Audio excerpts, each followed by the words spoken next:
Assalamu alaikum warahmatullahi ta'ala wabarakatuh. Barkamu da warhaka. Ina yi muku kowa da kowa fatan alkhairi.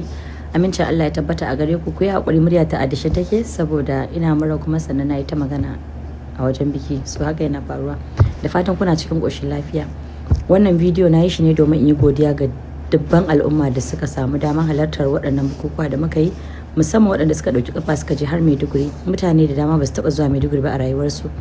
Amma saboda wannan bikin sun ɗauki kafa sun je, mutum 280 ne suka ɗauki kafa tun daga Kano suka je Maiduguri, wasu kuma ma daga wasu state ɗin daban. So babu abin da zan ce muku sai dai in ce Allah ya saka da alkhairi. Jin daɗi na ɗaya yanda aka zo lafiya, 99% of mutane sun koma gidajensu kuma duk naji sun sauka lafiya. To wannan sako ne na bangajiya da fatan alkhairi da kuma godiya a gare ku. Ya kamata a rinka kiran mutane ne one by one ko kuma a muku message, to amma na san ba zan iya kiran duka ba, na san zan iya manta da wasu. To wannan bidiyo ne na kowa da kowa, babba da yaro. Ina muku godiya, Allah ya saka da alkhairi. Abokan sana'a ta dama na tsammaci haka daga wajen ku, kuma sannan kun cika. Kusan kowa ya zo, waɗanda ba su zo ba su da yawa, wanda kuma wasu da yawa sun ba da uzurrukan su, suna da abin da ya sa ba su samu daman zuwa ba. Duk wannan ba matsala ba ne.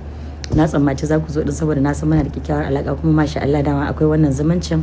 In abin wani ya taso ana ƙoƙari a bada haɗin kai a yi irin wannan zumuncin. Babu abin da zan ce muku sai dai in ce Allah ya saka da alkhairi. Waɗanda ba a yi nasu ba, Allah ya nuna mana nasu cikin ƙoshin lafiya, kuma Allah ya bani ikon saka musu a lokacin da suka buƙaci haka. Friends ina da suka zo daga state daban-daban, na gode muku, na gode. Allah ya saka da alkhairi. Masu auren cikin ku Allah ya saka mazajen ku da alkhairi da suka duba zumuncin mu suka bar ku kuka zo.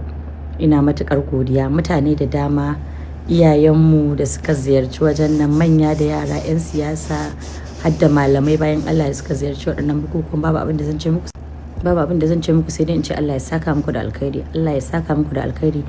Ba ni da bakin da zan muku godiya saboda an yi man fiye da zatona. Allah ya saka muku da alkhairi.